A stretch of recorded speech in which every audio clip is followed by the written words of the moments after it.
Everybody, it's Steve and Mark from Ripple Training, and today Apple has released new versions of Final Cut Pro for both the Mac and the iPad, and we're here to tell you all about the new features.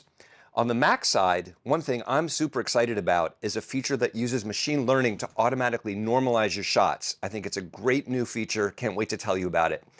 In addition, there's a new way to both manage and apply video effects that I think you're really going to like. There's also a great new retiming option Apple calls Smooth Slo-Mo that's been trained to distinguish between the image and motion artifacts, giving you the cleanest and smoothest slow motion to date. There's also an advanced search feature that gives you a ton of new ways to search for content in your timeline. So let's dive right in. If you've seen my color correction tutorials, you'll know I'm a big proponent of normalizing your shots before performing any shot matching, secondary grading, or looks development. We've included a link below to our free 60-minute overview to color grading in Final Cut Pro. Normalizing, sometimes called neutralizing or balancing, means ensuring each shot has good dynamic range or contrast and proper color balance. Once all your shots are normalized, you have a level playing field on which you can now get creative in your grading. Final Cut Pro's new Enhanced Light and Color Effect in version 10.8 uses machine learning to analyze and normalize your shots so that you can more easily match them and focus on creative grading. And frankly, it stands head and shoulders above the balanced color effect. In this project, I have shots from several commonly used cameras in a variety of common formats. These first two clips are copies of the same H.264 encoded clip from a DJI drone of a sunset over the ocean. We can see in the RGB waveform that it has decent dynamic range and color balance, and the vector scope indicates high saturation in the yellows and reds of the sun and clouds. I'll press C to select the clip. Then from the Enhancements pop-up menu, I'll choose the Balance Color Effect. And in the inspector, I'll toggle the effect off and on. The shot becomes much bluer, with the vector scope traces now indicating more even saturation throughout the color spectrum, which we don't really want in this case, and the RGB waveform indicates more blues in the midtones and highlights. So the result isn't very helpful in this case, and to make matters worse, this enhancement isn't adjustable. There are no parameters in the inspector to tweak other than the white balance method, which isn't useful to us here since there's nothing pure white, black, or gray to sample. Now, I'll move the playhead over the second copy, select it with C, and this time use the same Enhancements menu to select the new Enhanced Light and Color Effect. By the way, you can also find this command under the Modify menu. Note the keyboard shortcut, Control-Option-Command-0, what I like to call Smash 0, since you smash down all three of those modifier keys. Remember this key command, you're going to be using it a lot.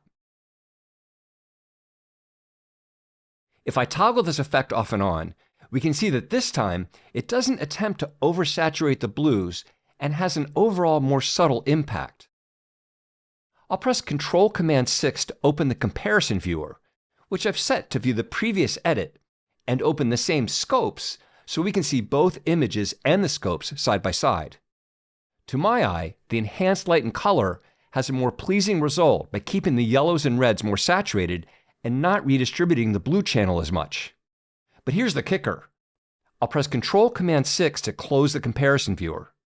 Then I'll go to the color inspector. Now we can see that Enhanced Light and Color uses the relatively new Color Adjustments corrector to automatically balance the image, which means you can adjust the result. Here, I want to bring down the blues and the highlights, so I'll drag the highlights warmth slider to the right a bit. The magic wand icon for color turns gray to indicate that I've made a manual change, and the same icon for light stays blue, indicating that the automatic values are still being used. If I click the gray wand, Final Cut analyzes the color again and returns the previous automatic values. I'll undo that. This next shot is another drone shot, but this time over land with lots of greens and browns, daytime blue sky, and puffy white clouds. It already has decent dynamic range and is quite saturated, not unusual with drone footage. In the video inspector, you can see I've already applied and disabled both Balance Color and the new Enhanced Light and Color effects. Balance Color makes the shot even more saturated and quite a bit browner. Enhanced Light and Color has a more subtle impact, once again, on saturation, and also brings down the highlights a bit. In this case, I'd probably go to the color inspector and maybe pull back on overall saturation. I could perform these same normalizing tasks from scratch with one of the color correctors like Color Wheels or Colorboard, but I find that Enhanced Light and Color gets me there faster. This next clip is an underwater shot from a GoPro.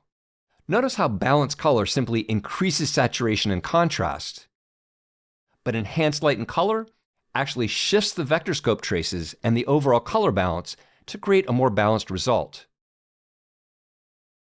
Here's a shot of Steve peering through window blinds with an obvious blue color cast. With it selected, I'll press Option-Command-B for balance color. The color cast is removed, but the result is rather harsh. On the next clip, which is a copy, I'll select it and press Control-Option-Command-O for Enhanced Light and Color. Then I'll press Control-Command-6 for the comparison viewer. You can see again how balanced color attempts to completely even out saturation across all hues and to match the RGB waveforms. But as I toggle it off and on, Enhanced Light and Color takes a softer approach, reducing but not fully balancing saturation and not forcing the waveforms to match. The skin tones look much more natural to me in this version. To summarize, if you want to fully balance saturation and hues on a shot, especially if you have a known pure white, black, or gray area to sample, balance color is still a useful tool. But for most shots, I find that the machine learning built into the Enhanced Light and Color effect creates a more pleasing, natural, normalized shot ready for further grading. So let's leave balance color behind and focus on how you can use Enhanced Light and Color on different camera formats. First, I find it works great to normalize log-encoded clips that have a LUT applied. This clip was shot on a Sony a7S III with the HEVC codec and log encoding. In the info inspector, which is set to the general view, you can see I've applied the built-in Sony S-Log3 S-Gamut 3 Cine LUT to the clip, because that's the profile it was shot with.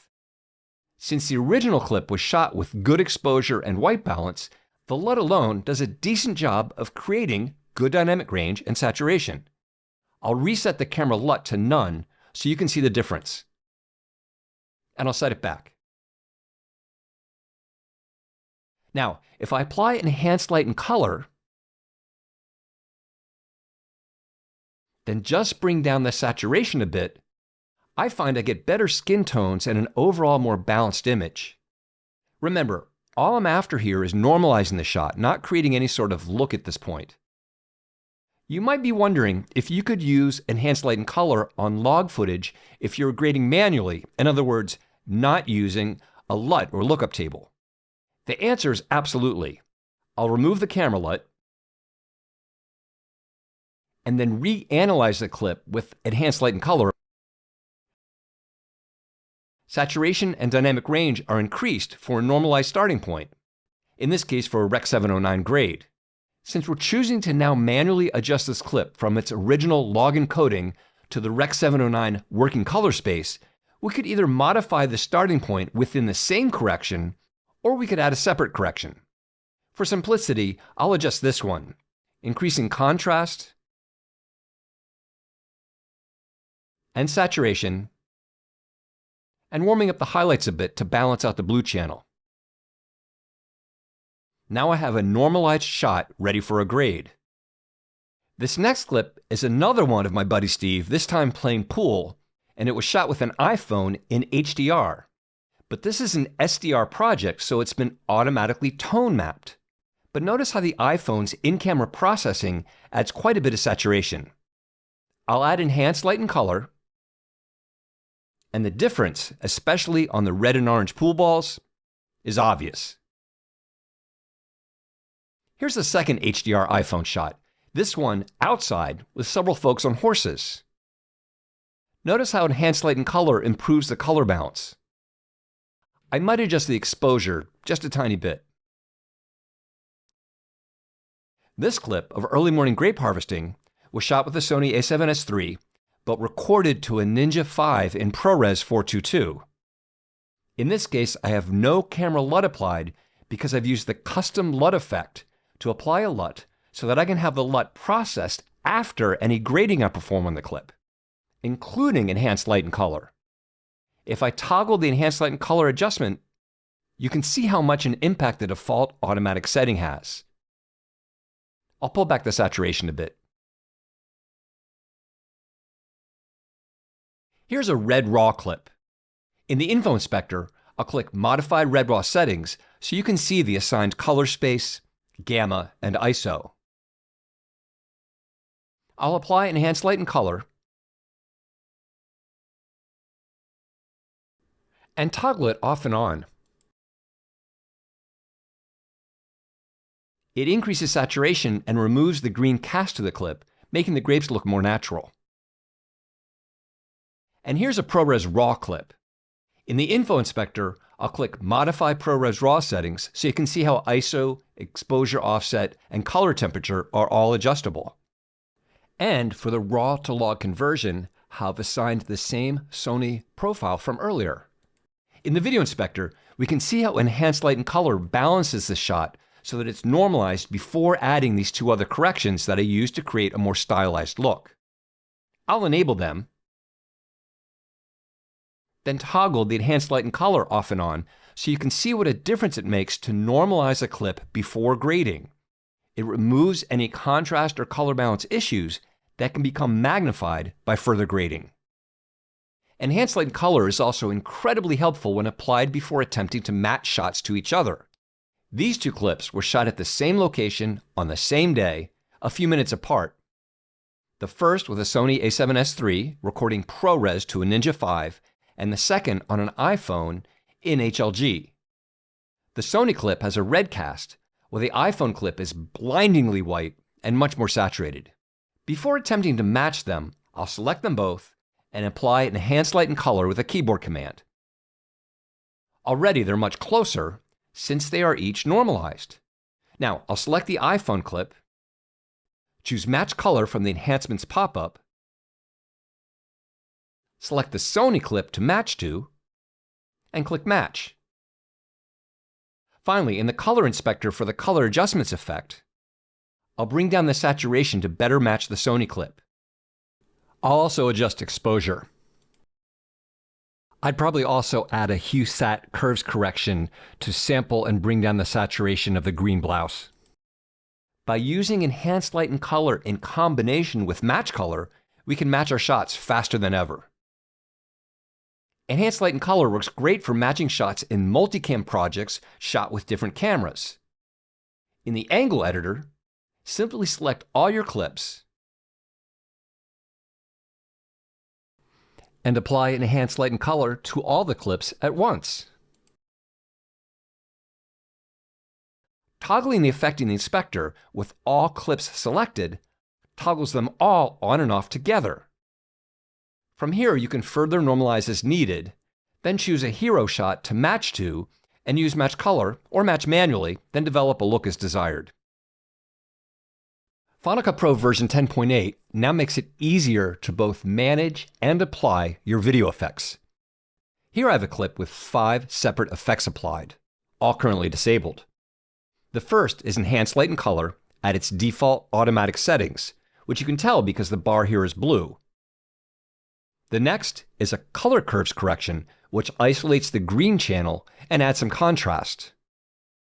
Next is the hue saturation effect that desaturates just that green channel.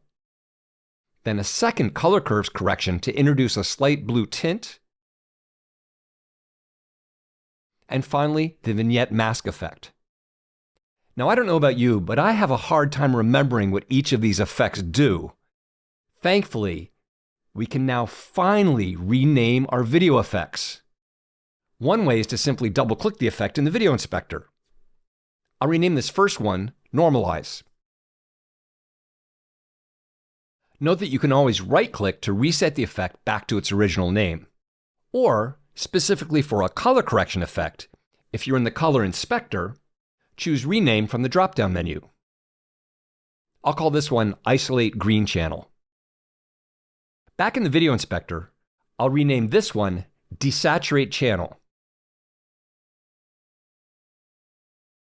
And this one I'll call Tint. And I'll leave Vignette Mask as is. Now, when I come back to this project later, or hand it off to someone else, it will be clear what each of these effects is meant to do. Fantastic. Now, what if I want to copy any or all of these effects to the next clip? Of course, I can press Command-C to copy the clip, move to the next clip, and press Shift-Command-V to paste attributes. There are my effects with their new custom names, and I can select the ones I want to include. But here's a useful new alternative. I'll cancel this. Instead, if I select that first clip in order to see its effects in the video inspector, I can select the ones I want. I'll skip Normalize since this second clip already has its own enhanced light and color applied, and I can drag any or all of them either directly into the viewer window to apply them to this clip, or onto any other clip in the timeline. Very cool. Before I hand it over to Steve, here's one last change. If you go to Settings and to Playback in order to enable the recently added scrolling timeline feature, you'll be disappointed to discover it's nowhere to be found. That's because it's been moved to a new icon at the top right of the timeline. So you don't have to go into Settings anymore. Clicking it toggles the scrolling timeline on and off. And there's a new dedicated hotkey as indicated by the tooltip, Option-Shift-S. You'll also find that backward scrolling playback now keeps the playhead in the middle of the screen. All right, we've got lots more for you. Take it away, Steve. Final Cut Pro 10.8 introduces a new clip retiming feature called Smooth Slo-Mo that creates new frames using a bidirectional optical flow analysis based on machine learning. What does this mean? It means that your slow motion clips will now look better than ever. Now, before I show you how it works, let's quickly look at the other retiming methods so you can truly appreciate what this new machine learning model brings to the table. Here, I have a 24 frames per second clip of my buddy Joe walking along the Catalina Island Promenade. With a play it over the clip, I'll press Ctrl-Option-R to bring up the custom speed dialog. Enter 50% for the speed, press Return, then Escape to exit the window. In order for a slow motion clip to be created, Final Cut Pro must generate additional frames to fill the gaps between the original frames. For example, in this 24 frames per second clip, reducing the speed by 50% requires Final Cut Pro to double the number of frames by adding one in-between frame for every original frame. By changing the speed to 25%, Final Cut Pro must quadruple the total number of frames in order to achieve slow motion playback. How those in-between frames are generated and the quality by which they're generated is determined by choosing a video quality setting from the retiming menu. The settings are listed from least to best, with the new machine learning setting supplanting the older optical flow setting at the bottom. The two options at the top labeled Fast are similar in that they simply duplicate frames based on the nearest whole frame. After rendering, and by the way, you should always render your retimed clips for the highest quality playback. These fast settings produce a slow motion clip that has a noticeable stutter during playback. This is because the in-between frames needed to produce slow motion playback are not being generated, but duplicated. In this case, 72 additional frames for every second of playback. Moving over to the next clip, which is a duplicate of the previous one, I'll set the video quality to good frame blending. This setting is only slightly better than the fast settings. Instead of duplicating frames, pixels are blended together from neighboring frames to create the in-between frames. In areas of motion, particularly around the subject's body, you can see ghosting artifacts where the original frames are blended together. After rendering, the video still has a stuttery quality to it. It's not as pronounced as the fast settings, but it still looks unnatural. Prior to Final Cut Pro 10.8, the best setting to use was Optical Flow, which I've already applied to this next clip. The playback is buttery smooth because Optical Flow uses a sophisticated algorithm to analyze the pixel movement from the original frames, then generates new in-between frames based on that pixel movement. Because the algorithm is using motion estimation to determine how to generate the needed frames, it can often get confused when objects are occluded. For example, after zooming in, the golf cart and the tree trunks appear noticeably distorted as the subject moves in front of them. You can also observe artifacts in the subject's hand as it passes over the pavement and in the grassy area behind him. And once again, occlusion artifacts appear in the sailboat's mast as it becomes obscured by the archway. So while very good, there's an even better optical flow method that Apple calls Smooth Slo-Mo. I've already applied this quality setting to the last clip. However, you can save yourself a step by choosing this option from the Retime menu, which will apply this quality setting automatically once you've chosen a speed percentage. In order to take advantage of this feature, you'll need to be running Final Cut Pro 10.8 on a Mac with Apple Silicon. After rendering, let's take a closer look at the final result. With machine learning, the tree trunks and the passing golf cart now appear void of the distortion artifacts we saw previously. The same is true of the subject's hand passing over the pavement.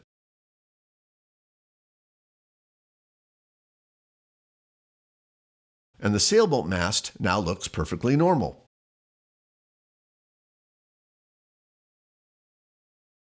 Machine learning really brings a lot to the table when it comes to clip retiming because the algorithm has been trained to distinguish between genuine image features and undesirable artifacts, which results in more accurate generation of in-between frames without compromising image quality. Here's another clip that I recorded using my Sony a7S III at 120 frames per second. I slowed it down to 10% using Smooth Slo-Mo. For shots like this, where there's a lot of movement, shooting at a higher frame rate offers the advantage of capturing more detail while reducing motion blur. Let's compare the same shot with the legacy optical flow setting applied. The slow motion has a noticeably mushy look to it, particularly where the cards overlap one another. Without machine learning, the algorithm has a much tougher time predicting the trajectories of the objects in order to maintain temporal consistency. Smooth Slo-Mo also works when applied as a variable speed effect, meaning that you can apply it to segments of a clip to create really clean speed ramps from fast to slow or vice versa.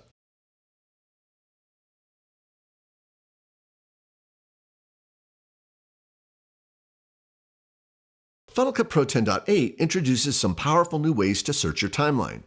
You can now search for video and audio effects, including missing effects, asset-level metadata like reel, scene, and camera names, keywords, user-created roles, and more. To begin a search, open the Timeline Index. Click the button next to the magnifying glass to reveal a menu of new search filters. The only one in this list that isn't new is the Duplicate Ranges filter, which first appeared in Final Cut Pro 10.6.2.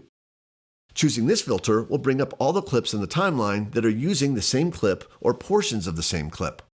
The clips listed in dark purple are all the places in the timeline the selected clip appears with duplicate content. Most of the duplicate ranges that appear in my list are related to an ocean sound effect that I repurposed throughout the project. For a more detailed explanation of why this feature is so useful, particularly for long-form work, click the Dupe Detection video link in the description. To invoke a new search, you'll first need to clear out the search by clicking the X. Choosing Missing Media will bring up any clip that Final Cut Pro cannot locate on your system, either because you deleted the original media file, you've moved it to another location, or the drive Final Cut Pro is looking for is offline. While certainly useful, the next option, Locating Missing Effects, is something many of us have been begging for. With this filter, you no longer have to guess which of your clips have a missing effect applied. You select the clip from the list, and the playhead jumps to the clip with the missing effect. If there is more than one effect applied to the clip, you'll need to reveal the inspector to isolate which one is offline by clicking the relevant box next to the effect name. As welcome as this feature is, there's one small issue. Final Cut Pro will not tell you what effect category the effect came from. I just happen to know this effect came from our Tools Complete pack from FX Factory. If you've purchased a lot of effects packages from a variety of vendors, it may not be so easy to figure out where the effect came from. So I'm going to give you a tip. After initially applying the effect, double-click the effect name to edit it. Then append the name of the effect pack it came from. Here, I'll enter Tools Complete. So months from now, when I need to revisit this project and discover the effect is missing, I'll know exactly where it came from so I can then take the appropriate action to reinstall it. You can also search for clips that have video and/or audio effects applied. Choosing video effects will bring up a list of every clip that has at least one effect applied. While certainly helpful, I find it infinitely more helpful to search for a specific effect by name. For example, I want to locate clips that have a noise reduction filter applied, and only clips with the noise reduction effect are returned by the search. Or perhaps I need to locate all my color-corrected clips by the color corrector I used. I'll enter wheels, and every clip where I used a color wheels corrector shows up in the search list. What's super awesome is that even if you've renamed your color corrections in the inspector, as I've done here, Final Cut Pro still knows which corrector you've used when you search for them. And you can also search for clips based on your custom names. I'll enter contrast, and any clip that uses that custom effect name will show up in my search. Often it's useful to search for clips based on metadata. I'll select these marine life clips, then reveal the info inspector and set the metadata view to extended. Each clip can be assigned searchable metadata such as reel, scene, camera angle, camera name, and so on. Since these clips were recorded at night, I'll enter night into the scene input field. When I search using that word, only clips are returned with that designation. You can also create custom metadata fields. For example, I want to tag clips that include a product that I'm promoting in my video. I could use the notes field, but I prefer using that for general notes about a shot's content. From the pop-up menu, choose Add Custom Metadata field. I'll enter Product Shots and press Return. The custom input field appears at the bottom of the window. I'll select a few clips where my Apple Watch appears prominently, then enter Apple Watch into the custom metadata field and hit Return. In the search box, I'll type Apple, and any clip that includes my Apple Watch is returned.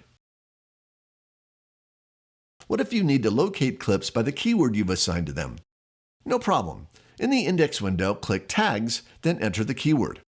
I want to find all the clips that have my buddy Joe in them, so I'll enter his name. Then select the keyword in the search list to jump the playhead to each one. Just keep in mind that keywords can only be searched if they were assigned to your clips before editing them into the timeline. Unless we forget about roles, these too can be searched. As you can see from my timeline, I've created custom roles to identify my mics in purple and pink, and my voiceover in orange. Select the Clips tab, then in the search field, enter the role name.